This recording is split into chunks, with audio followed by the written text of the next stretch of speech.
What is fundamental analysis? Fundamental analysis is essentially the evaluation of a company's fundamentals, such as its balance sheet, income statement, growth prospects, intellectual property, management, and product innovation, in addition to the sector or industry at large and general market conditions. This is often a precursor to valuation, which entails a determination of the company's fair value using information postulated within its financial statements. Companies conferring a high fair value relative to their market price frequently receive investment from retail and amateur investors exclusively as a basis of this discount. Obviously, an undervalued company whose management is inefficiently deploying capital and compensating itself quite exorbitantly while its operating margin decreases or its net income remains negative deserves its undervaluation, as the company lacks operating efficiency and, more importantly, profitability. Thus, in order to distinguish truly undervalued and depreciable companies from downtrodden and depreciable falling knives, for a lack of a better term, we must ascertain their financial health, operating efficiency, and profitability. To do this, I have compiled a list of formulae for various quantitative metrics and ratios, which I will list links to in the description. Any information required for the application of these metrics and ratios can be found free on websites such as gurufocus.com and finbox.io. So without further ado, I shall enumerate the various principles which one must adhere to within the checklist. Firstly, we seek to avoid permanent losses of capital when investing in public or private companies. We can achieve this by examining financial statements, so the balance sheet and income statement of the company, to detect any semblance of financial statement manipulation that may be marring them or pervading the documents. Fraud, like Enron, for example. Many companies in Enron's day concealed liabilities, debt, accounts, receivables, within something known as an SPV, a special purpose vehicle, to make the company more appealing to investors. Financial distress or bankruptcy, the Altman Z Score, which essentially, ascertains whether a company is prone to bankruptcy or is financially distressed, and ostensibly quantifies the company's state of distress or level of distress, the severity of distress, if you will, whether it is nearing bankruptcy or not. Franchise power, long-term returns on assets, ROA, long-term returns on capital, ROC, long-term free cash flows on assets, CFOA, long-term gross margin growth, long-term gross margin stability. Thirdly, financial strength, the Bietrotsky F score. The Bietrotsky F score, which I will define in addition to the other scores at the end of this video, essentially measures the company's financial strength and also its contributions to shareholders. So share buybacks, dividends, a lack of share dilution. And this is sort of the one I'm referring to is a modified version of the Bietrotsky F score, contrived by Wesley Gray of Alpha Architect. It sort of combines the Bietrotsky F score, the Bietrotsky F score and shareholder yield, which is the sum of share buybacks, the sum of the rate of share buybacks and dividends a company accords its shareholders. Current profitability, GPA, or the gross profitability premium, which is the quotient of gross profits and assets. Gross profits, which I will define again later, is the difference between revenue and the cost of goods sold. So you're simply dividing that by assets, and this is something that's known as the gross profitability premium, as proposed by Navi Marx in his famous paper. The other side of value, the gross profitability premium. Liquidity and leverage. If a company lacks the necessary liquidity to effectively amortize its debt or pay interest, subsidize the interest spread, if you will, or if it is severely leveraged, like many oil companies in recent months, which delevered and or succumbed, declared bankruptcy, like California Resources and Denbury Resources, which I was invested in, unfortunately.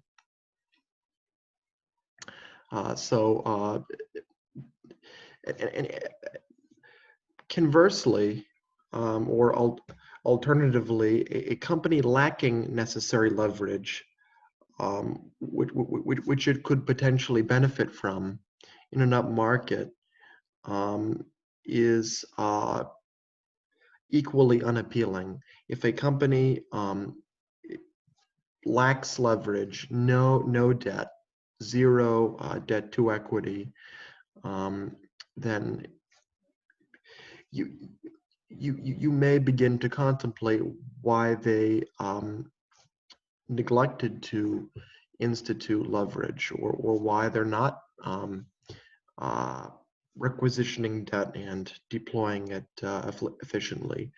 Debt allows companies to grow faster, so a certain amount of debt within a company's the up cycle of a sector is healthy. A certain amount of debt is healthy, especially when a company or a sector or industry is within a profitable part of the business cycle, or if it's seeing good days, if you will. Obviously, and fourthly, we seek to find stocks with the cheapest price relative to their intrinsic value. So companies selling at a discount as per their warranted form of valuation. Obviously, different sectors warrant different valuations.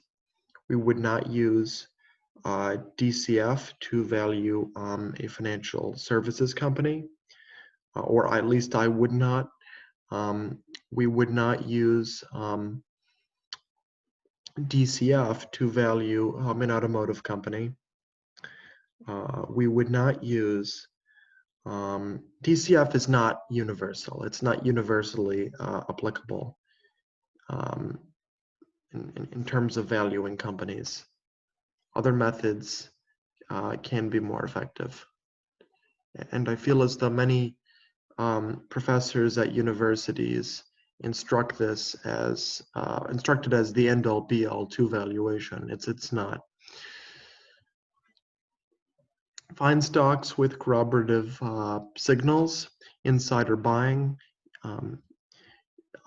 If executives at the company are buying shares, and they know the most about operations or new product innovation, etc., ad infinitum, then it may see a sharp resurgence or significant appreciation, especially given the fact that they possess inside information unknown to outsiders.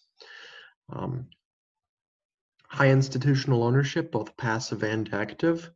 If many passive funds, index funds like Vanguard or Blackstone own shares in the company, or even exchange traded funds or mutual funds. If they own shares in the company, that's often a positive, as it simply acts to reduce the float of actively trading shares, thus exacerbating or artificially inflating demand and increasing the share price. Active interest is great too. If a hedge fund is invested in a company, they obviously possess some superior and knowledgeable investment thesis that motivated their acquisition of a company's shares, their investment in the stock. Short interest, obviously, if a company is exhibiting high short interest, it means a lot of people are shorting the stock. Conversely, if there is low short interest, if no one is shorting the company, then it might be a buy. It depends on whether you're a contrarian or a trend follower. I tend to ignore short interest and simply invest as a basis of a personal thesis for a company. A comparable ratio, a comparable metric is the put to call ratio, which can be found on any brokerage platform. Charles Schwab offers a great software tool called Street Smart Edge, where you can see a company's put to call ratio. The options market is often more intelligent and perspicacious than the stock market, in my highly subjective opinion.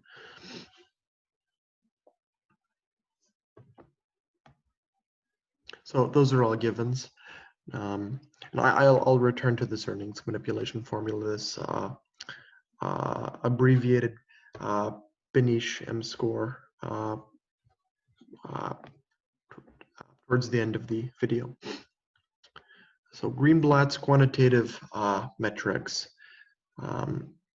Greenblatt is the founder and chairman of, founder, manager, and chairman of Gotham Capital, and author of You Can Be a Stock Market Genius, The Little Book That Beats the Market, and The Big Secret for the Small Investor.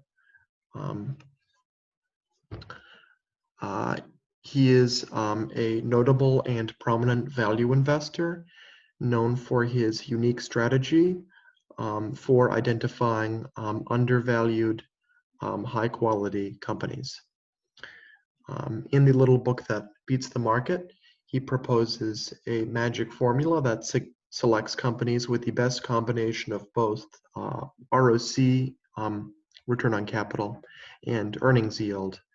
So this is somewhat controversial, as many attribute its success exclusively to the earnings yield rather than a combination of the both, as suggested in Greenblatt's The Little Book That Beats the Market. In The Big Secret for the Small Investor, he proposes exploiting the innate fortuity presented by special situations by researching the dynamic of what participant is the beneficiary. So spin-offs, if a company spins off a subsidiary, is the subsidiary undervalued at its offering? Is the company that spins it off profiting from this? If so, does it warrant an investment in the original company, or an investment in the potentially mispriced spin-off? Mergers, if two companies merge to optimize operations, does 1 + 1 = 3? Acquisitions, if one company intends to acquire another company, and this is known as merger arbitrage or risk arbitrage. Do we invest in the company being acquired? Is it being acquired at a premium, or the company that is acquiring, that is the acquiring company going to reap some profit from potentially assimilating the assets of another company at a significant discount? Capital restructuring, if a company restructures, if a company alters its capital structure to more effectively amortize or pay interest on its debt and maintain operations. Rights offerings, if a company like Sony were to sell, as an example, intellectual property rights to Spider-Man, or for Spider-Man to Disney. That's an example. Another rights offering, maybe some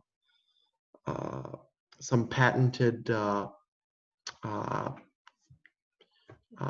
trademark brand name, or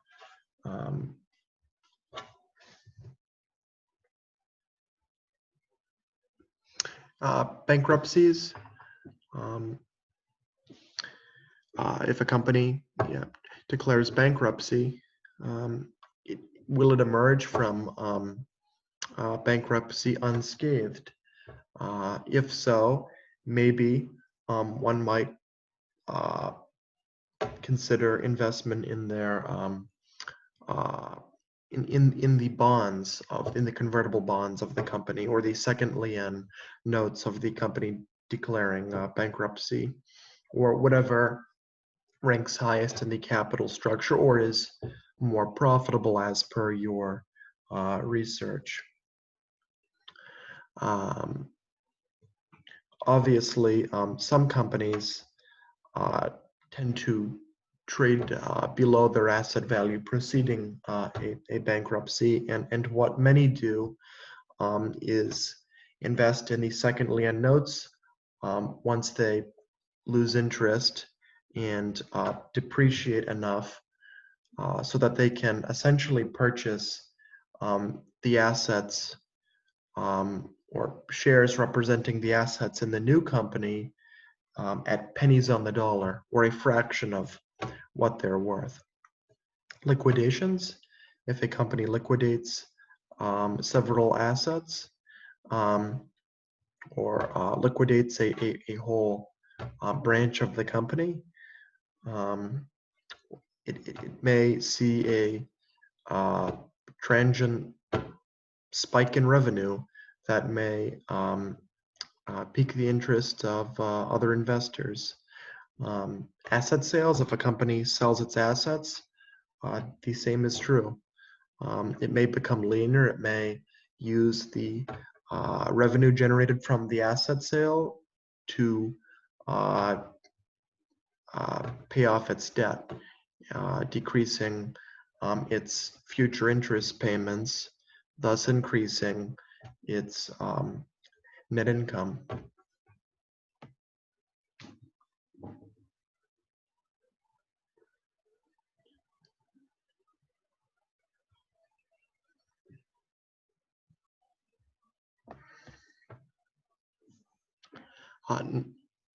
Navi Marx, in his paper, The Other Side of Value, the Gross Profitability Premium, proposes acquiring companies with the highest combination of both GPA, gross profits per assets, and BM, book value per market price, or conferring the greatest gross profitability premium, as Navi Marx calls it. As I defined before, GPA is the difference of revenue and the cost of goods sold divided by total assets, or the quotient of revenue less the cost of goods sold and total assets. Whereas BM is the quotient of book value and market price, as I recently elaborated upon.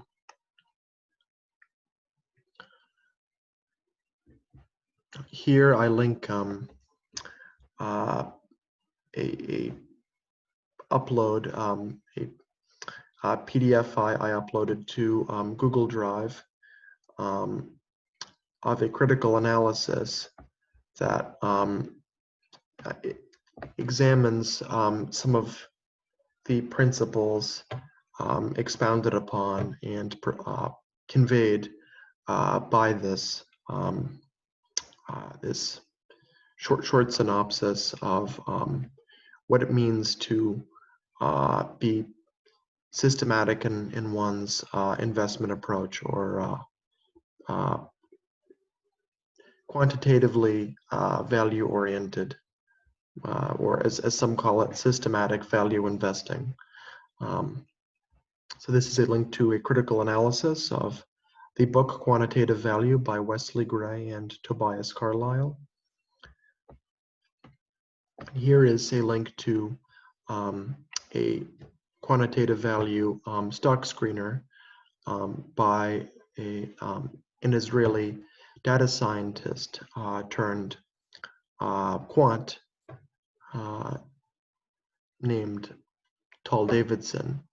Tal Davidson is a former systems architect at Intel turned quant and value investor who's designed innumerable algorithmic stock screeners based on the works of Tobias Carlyle, Wesley Gray, Joel Greenblatt, Benjamin Graham, Jim O'Shaughnessy,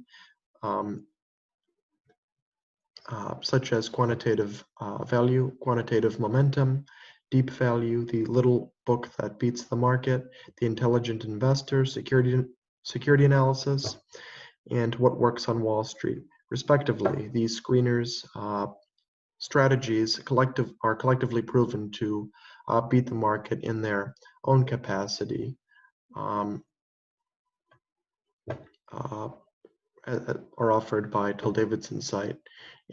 They consist of the magic formula, quantitative value, quantitative momentum, deep value version 2, which is appended to apply Jim O'Shaughnessy's selection criteria.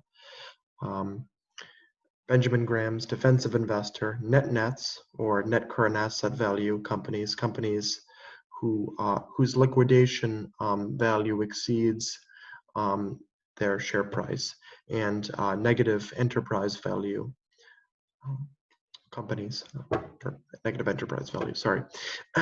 Quantitative value is the preferred screener of the vast majority of the site's users, in addition to Tal Davidson himself. And I personally prefer the screener, as it incurs less short-term risk and disappointment than others, such as Deep Value, which invests in primarily depressed and deflated companies and sectors, which often fail to recover within less than 3 years. If you lack the patience and discipline to wait 3 years, then I recommend the other screeners. Graham's defensive investor tends to pose the same conflict. Quantitative momentum is momentum-based, and I am quite incredulous as to its validity. Deep value version 2, I prefer to deep value. The magic formula is dubious. I personally recommend quantitative value, though you can test any of the screeners provided and implement the various systematic methods in a back test and see what you find. I suspect that you will find what I suspect to be true, which is that quantitative value outperforms its counterparts in the short term and long term.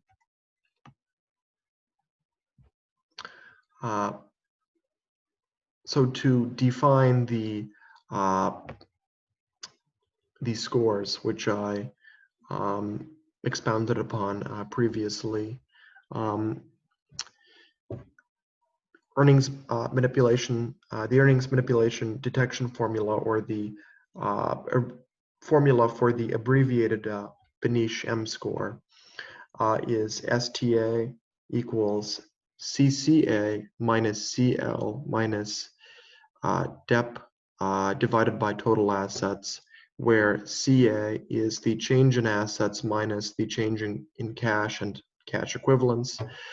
CL is the change in current liabilities minus the change in long-term debt minus the change in income taxes.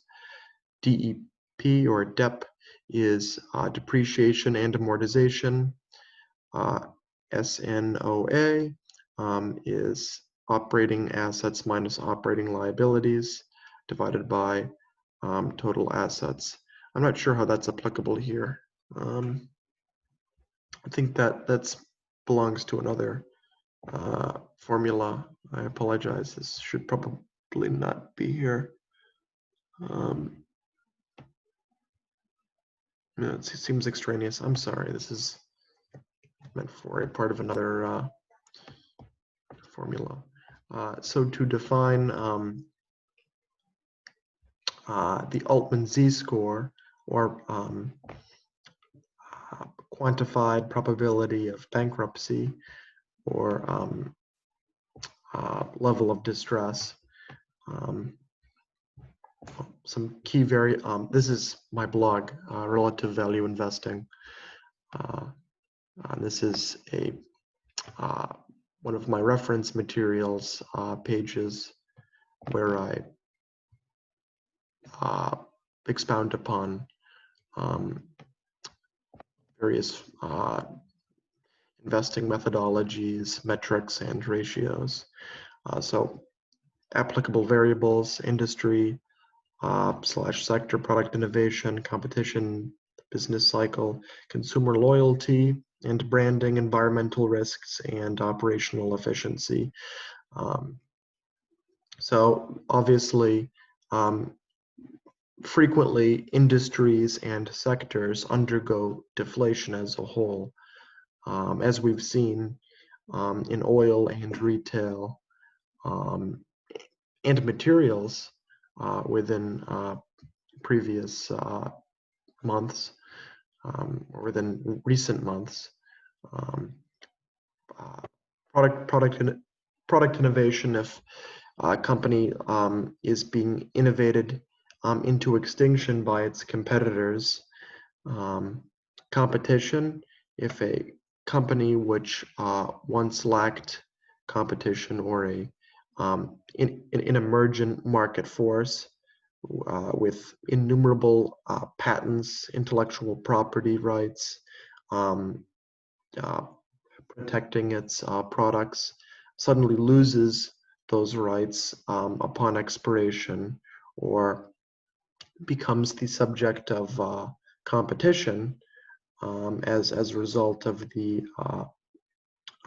former, then it may succumb or simply undergo deflation due to the decreased profits as reported on its balance sheet.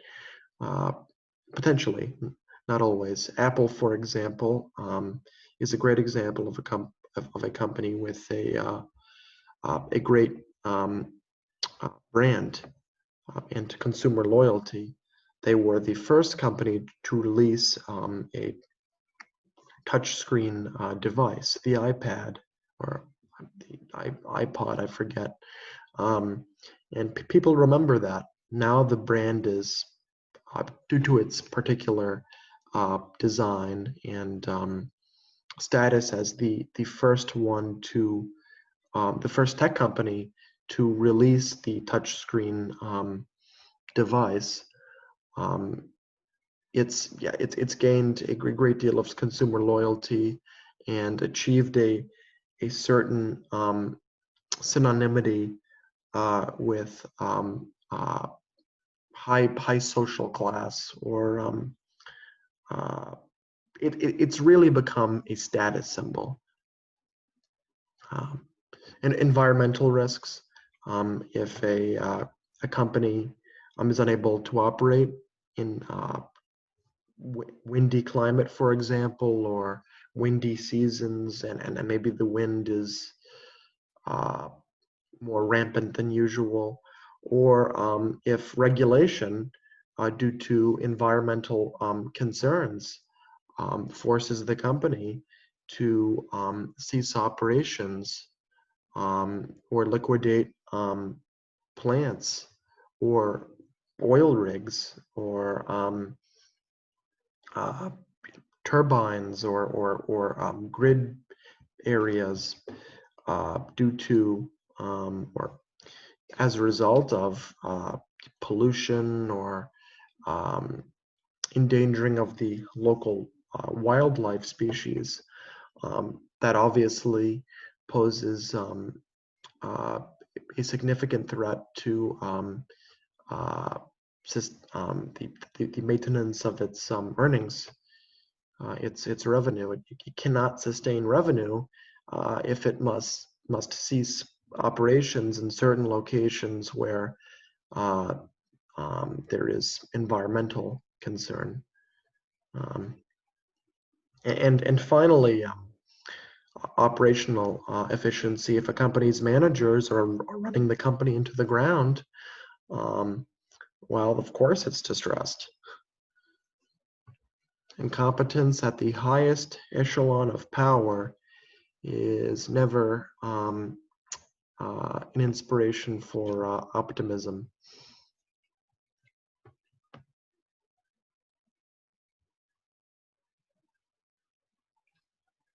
An objective metric of business risk is the Altman Z Score contrived by Professor Edward Altman of NYU Stern School of Business in 1965. The model proposes the following formula as postulated within his book Corporate Distress and Bankruptcy. Published in 1968, the Altman Z Score formula is equal to 1.2 times A plus 1.4 times B plus 3.3 times C plus 0.6 times D plus 0.999 times E, where A is working capital divided by total assets, B is the quotient of retained earnings and total assets, C is earnings before interest taxed, before interest and tax payments, or EBIT, divided by total assets. D is the market capitalization divided by total assets, and E is total sales divided by total assets. I apologize for the grammatical error. This is misspelled. Maybe there was some form of autocorrect. I apologize. It should be and tax payment, not task payments. I apologize. A Z-score in excess of 2.99 implies it is unlikely to declare bankruptcy. A score between 1.23 and 2.99 denotes a sort of gray area status, while a score below this range indicates a distressed financial state or sector deflation. The Altman Z score the Altman Z score, as I stated before, is not attributable to banks, insurance companies, private lenders, or any such financial institutions.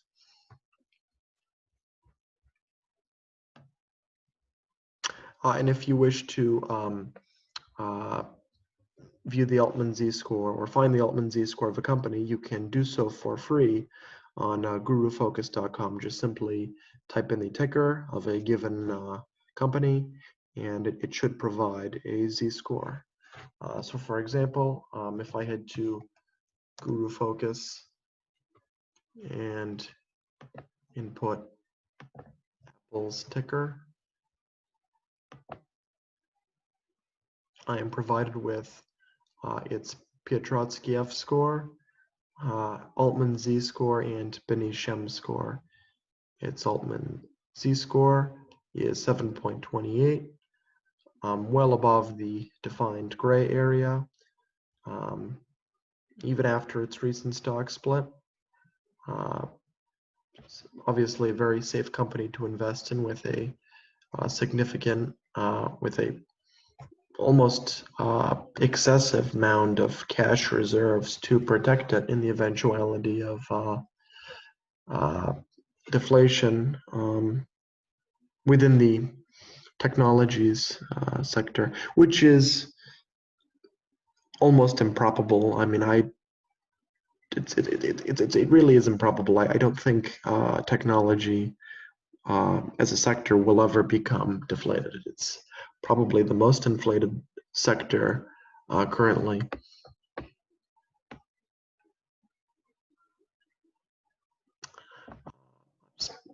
Secondly and finally, or thirdly and finally, sorry,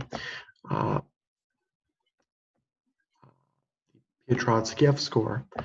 Applicable variables for financial risk, capitalization, capital structure, market efficiency, cash flow to debt ratio, amortization, and interest payments.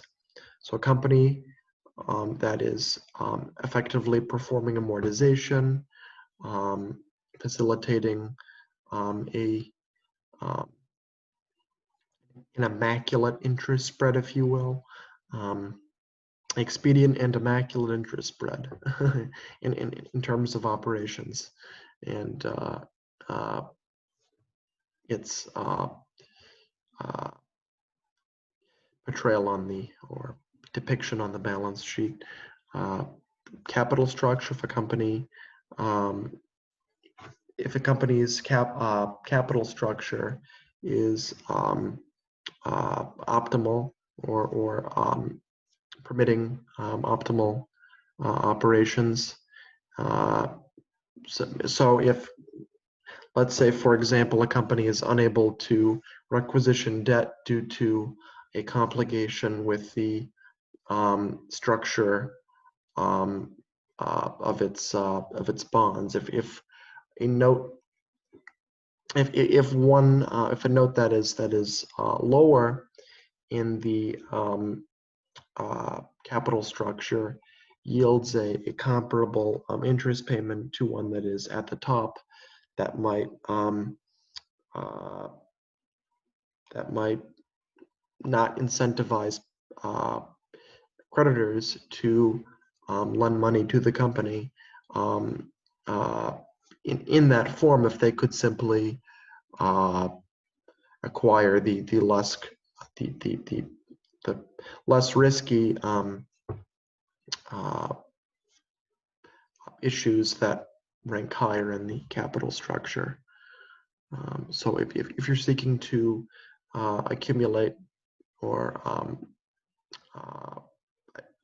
obtain more debt through higher yielding bonds that rank lower, that thusly rank lower in the capital structure, they should most definitely yield a higher rate than bonds that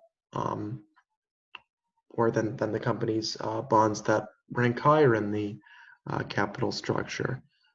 Everyone knows this. However, some companies do exhibit this complication. Market efficiency, if a company is effectively competing against its competitors. Its cash flow to debt ratio. If a company's cash flow well exceeds its debt, that's a great sign, obviously. In terms of whether it is financially distressed or not, if it amounts to maybe 15-20%, that's healthy too. As I stated prior, a certain amount of debt is healthy, especially in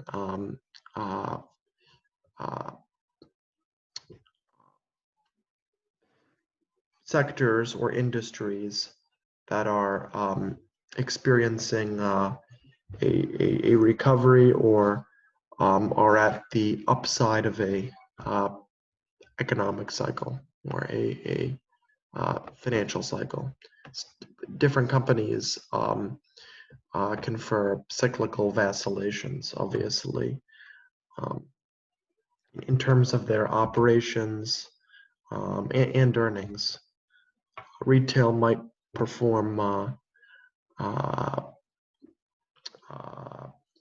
more sufficiently during the winter or holiday season than the spring or summer. A great scale for deducing a company's financial strength is that of the Bietrotsky F score, named after the famous University of Chicago professor James Bietrotsky, known for devising the fundamental scale. The scale assigns 1 point for each criterion the company coincides with, such as profitability, leverage, liquidity, source of funds, and operating efficiency. A score between 0 and 3 is weak, while a score of 7 to 9 is optimal. The profitability criteria consists of positive net income, positive return on assets in current year, positive operating cash flow in current year, operating cash flows exceed net income,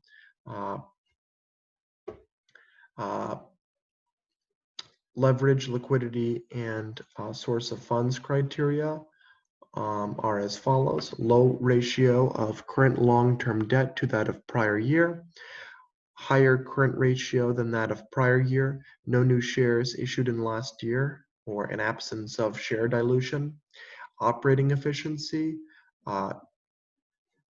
criteria entails a greater gross margin than the previous year, and a higher asset turnover ratio than the previous year. Each of these underlying criterion receive 1 point if fulfilled, or if coincided with, or displayed by the company. A note I appended when I composed this reference material. Analysis is ambiguous. Nevertheless, companies of lower market capitalization tend to confer higher risk. So if there is a common there is a common a prevalent predilection, a common likeliness that, or there is a common predilection, a prevalent conviction in finance that a company, or in asset management, that a company tends to hold its market share better when it is highly priced. This is why Warren Buffett does not pursue a share split or a stock split of his Berkshire Hathaway A-class, because he believes that a company, more expensive companies or more moderately priced companies tend to hold their weight. And obviously this is true because if you're a short seller, it's going to be more expensive to short the $300,000 stock, or the could be 400,000 now, or between 3 and 4, than the penny stock, which is why a lot of, even to buy the stock, it's difficult. If you can't buy, you obviously can't short it. Only people with great faith and trust, confidence in Warren Buffett's ability will acquire shares in Berkshire Hathaway. And to short it would be very expensive. To buy it is expensive, and that's why its volatility is fairly low compared to cheaper stocks, micro caps like penny stocks. The inverse can be true. It's simply a likeliness of holdings companies management, a prevalent predilection.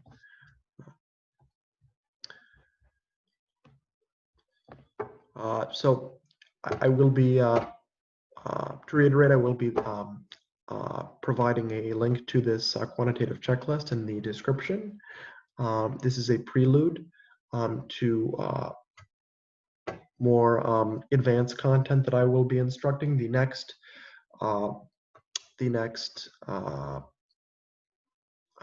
session will encompass book value, what is book value, and how it pertains to valuing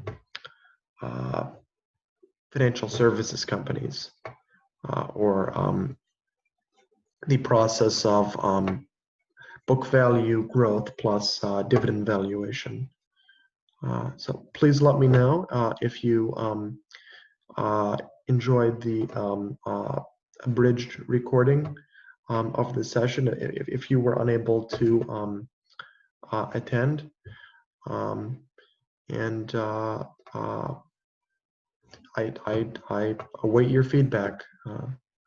If you're watching the recording, please subscribe to the YouTube channel and like the video if you enjoyed it. If not, if you disliked it, leave a dislike. I don't care. As always, have a great day, and stay safe.